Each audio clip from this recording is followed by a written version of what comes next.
For an educator to be able to teach, it's more than just presenting the information to students.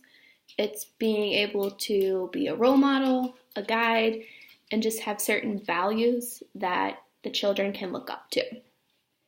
For this assignment, we had to go over the different dispositions in which teachers should be able to uphold, and then just kind of use this video to discuss them. Predominantly, I was more on the strongly agree side for all of the dispositions. However, there were two in which I said I agreed on. Obviously, I understand that you need to strongly agree, but at this time, with my education and my experience, I'm still kind of at that agree standard. So those two should be able to exercise sound judgment and ethical behavior.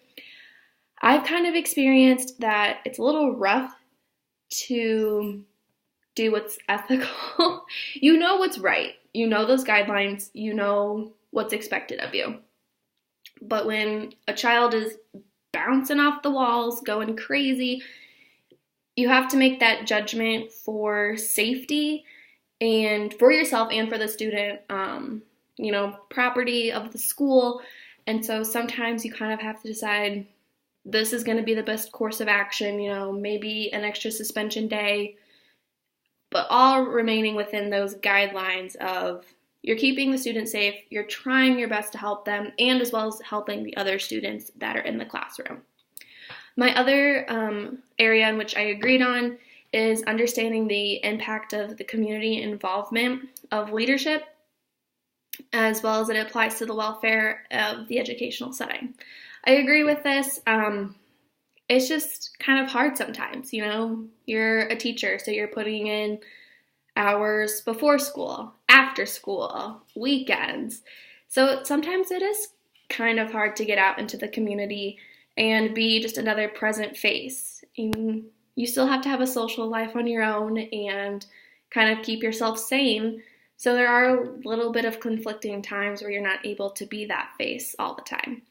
In order to kind of combat those, staying after school and going to the girls' basketball game. Great way. Your face is in the community. Parents, other students are seeing you. Other people from the local school are seeing you. And it's really only taking about an hour of your time to sit there, enjoy the game, watch your students, watch other students in the school participating in an activity. Another one, which I did say I strongly agreed on, but it's an area that I feel I personally need to work on, is that you need to model the integrity by your words and actions.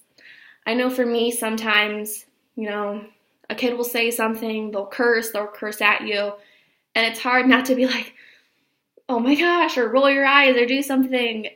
But at the same time, it's hard for me to also remember I have 8 other pairs of eyes watching me. And so, one of those kids is going to pick up on that. And then now I'm setting a bad example by not modeling an accurate response to those poor decisions. So that's something that I just personally need to focus on and start working on just a little bit more as I continue on in my professional career. And then the last question was, what do professional educators look like and how do they behave? A professional educator is really a person who loves their job, they love what they're doing, and they're able to promote that in every action. They walk down the hallway and there's a smile. There's no grumpy look. So other students, other teachers, administration, everyone can see they love what they're doing.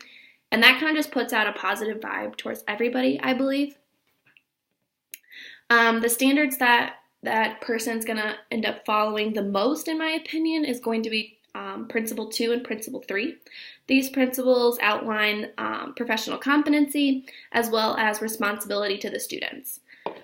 We all want to do this profession because we love the kids. We want them to learn. We want to help them succeed in their life. So definitely helping the student more and understanding what responsibilities you have to help them fulfill their dreams is very important, as well as professional competency, because you have to be able to continue your growth as a person in order to help the children in the long run.